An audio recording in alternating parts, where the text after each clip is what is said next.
Hi.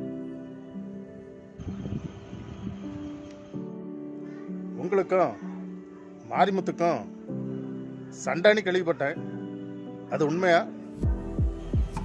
உண்மைதான். எதனால அன்னை சண்டையாச்சு? எனக்கும் அவனுக்கும் எந்த ஒரு முன்பகையும் கிடையாது. நேற்று அவன் அளவுக்கு அதிகமாக பிடிச்சிருந்தான். என்னை பார்த்ததும் காரி துப்புனான். ஏன்டா என்னை பார்த்து காரி துப்புனான்னு கேட்டதுக்கு என்னை கண்டபடி திட்டி மேலேயும் கையை வச்சுட்டான். பதிலுக்கு நீங்கள் என்னென்ன பண்ணீங்க? அவன் மேலே போலீஸ் கம்ப்ளைண்ட் கொடுத்துருக்கேன். என்னையும் அவனையும் 10 மணிக்கு போலீஸ் ஸ்டேஷன் வர சொல்லியிருக்காங்க. அண்ணே, நாமெல்லாம் ஒரே ஊர். நீங்கள் போய் அவன் மேலே கம்ப்ளைண்ட் கொடுத்துட்டு பேசாமல் அதை வாபஸ் வாங்கண்ணே. எதாக இருந்தாலும் பேசி தீட்டுங்க. சரி, அந்த கம்ப்ளைண்ட் நான் வாபஸ் வாங்குறேன். அதுக்கு பதிலாக அந்த குற்றத்தை நான் தான் பண்ணேன்னு நீ ஒத்துக்க.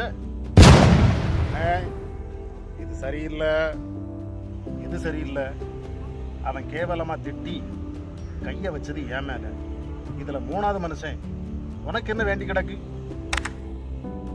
என்ன இருந்தாலும் அவன் நம்ம ஊர்காரன் இல்லையா? ஊர்க்காரன் தான்.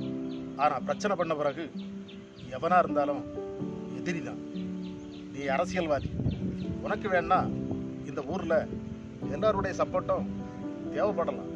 ஆனால் எனக்கு என்னை மதிக்கிறவனோட சப்போர்ட்டும் நியாயமாக வாழன்னு நினைக்கிறவனோட சப்போர்ட்டும் இருந்தாலே போதும்னு நினைக்கிறேன். அண்ணே, நான் இவ்வளோ தூரம் சொல்லியும் நீங்கள் அடம் பிடிக்கிறது கொஞ்சம் கூட நியாயம் இல்லை. நியாயம் அநியாயத்தை பற்றி உன்னை விட எனக்கு நல்லாவே தெரியும். அப்புறம் இனி ஒரு முறை அரசியல் லாபத்துக்காகவோ இந்த மாதிரி சல்லித்தனமான விஷயங்களுக்காகவோ என் வீட்டு வாசப்படியை மிதிக்காது. உன்னை இத்தனை நாளும் நல்லவன் நினச்சிருந்தேன். ஆனால் நீ எல்லாருக்கும் நல்லவன் மாதிரி நடிக்கிற வேசக்காரன். நீ இப்போ புரிஞ்சுக்கிட்டேன். போடா. ஆஹா, சமாதானம் பேச வந்த வாயில் சாணி அள்ளி பூசிட்டார. இந்த மாதிரி பல்ப்பு வாங்கினா அரசியலில் நம்ம வாக்கு வங்கி என்னாகிறது?